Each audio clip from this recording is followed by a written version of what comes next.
Welcome to Fear and Greed Summer Investing Series, brought to you by Vanta, specialists in compliance-led growth. I'm Sean Aylmer. There are many different approaches to building an investment portfolio, and we've heard a lot of them here on Fear and Greed. Today's guest has a new one for us, comparing the art of investing to building a football team. As always, this is general information only, and you should seek independent advice before making investment decisions. Brian Han is the Director of Equities Research Australia, New Zealand at Morningstar. Brian, welcome back to Fear and Greed. Hello, Sean. How are you? Why a sports team? You are obviously a sports fan.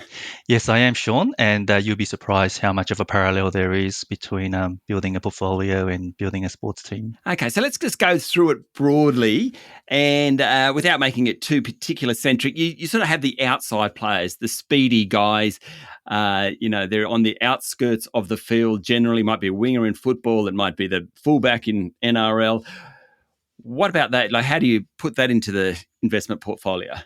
Okay, so in a portfolio, it would be, for instance, you just mentioned all the flashy players. And I mean, if you had your choice, you would fill your whole team with these flashy players. But that's not how it works in reality because you have so many constraints. So now, in terms of flashy players, such as wingers and all of that, in portfolio parlance, we would probably equate them with high-flying growth stocks.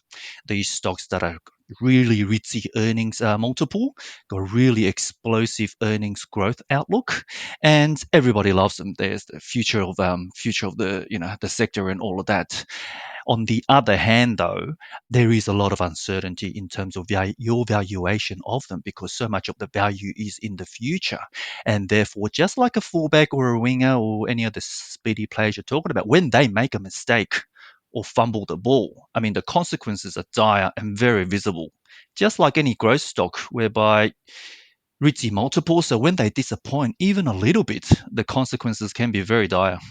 Righto, let's go to the other end, the ruckman, the hard workers, might be the second rowers, props or something or other in rugby league. The fullbacks, I think, in football, that I think fits in it. They're just they're almost the heart of your team a bit.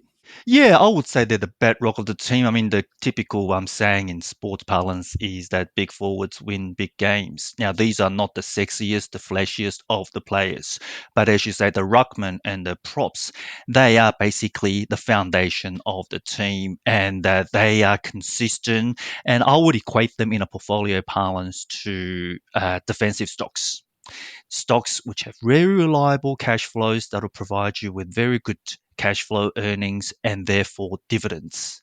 Now, they might not be sexy when growth stocks are going through the roof, but when conditions turn, you rely on them to provide that underpinning support to your whole portfolio. So I know in one of the portfolios you put together, a lot of infrastructure style like Spark, APA, Telstra, they're reliable, I suppose is the best way of putting it.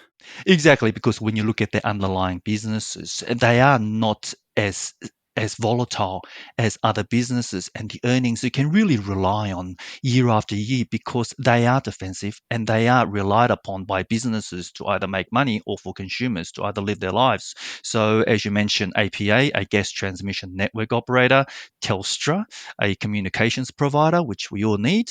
So those are the players those are the stocks that we equate to these prop or ruckman type of players.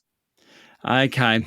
The marquee players, the rovers, the halves, the strikers, maybe in football, or maybe the centre half in football.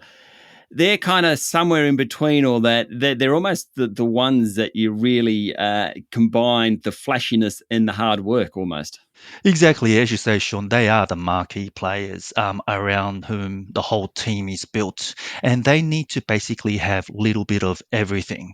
So, in stock parlance terms, you're talking about stocks that not only have generally reliable earnings, but they got good management, very strong franchise, and they can be relied upon to deliver you earnings year after year, but on top of that, to have that beta variance at the top to provide you with some growth. So, for instance, we would equate Brambles, the pallet service provider, or even Endeavour, the owner of Dan Murphy, because on the one hand, defensive, on the other hand, they do provide you with that growth angle longer term down the track. And also, they're relatively safe so that they're not the kind of stocks like the fullbacks and the flashy players who could go down 20% in one day because they disappoint.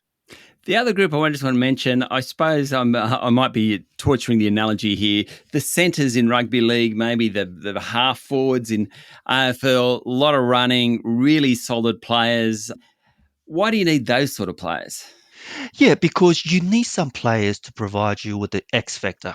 So when you only got 2 minutes to go in a game and you rely on somebody to really break the game open and score that crucial try or make that critical tackle. So that X factor in a portfolio would mean something that's completely uncorrelated to the stock market in Australia. Now, in my view, in a portfolio, the X factor would be provided by overseas exposure, overseas stocks. So I'm thinking of stocks like Tencent in China, which makes a lot of gaming and a lot of apps type of products, and also stocks like Estee Lauder. I see Estee Lauder products everywhere in my bathroom, everywhere. I don't use it for some reason. My wife has them lying around everywhere, and apparently they're really, they're really with the, the trendsetters. I think you doth protest too much, Brian, but thank you very much for your time this morning. Thank you, Sean. That was Brian Hand, Director of Equities Research, Australia New Zealand at Morningstar. Remember to get your own independent advice before making decisions. This is Fear and Greed Summer Investing Series brought to you by Vanta. Vanta automates compliance for frameworks like ISO 27001, SOC 2, CPS 234 and Essential 8, saving time and money while building trust. Join over 8,000 companies like Atlassian, Dovetail and FireAnt managing real-time risk. Get $1,000 off at vanta.com/Fear and Greed. I'm Sean Aylmer. Enjoy your day.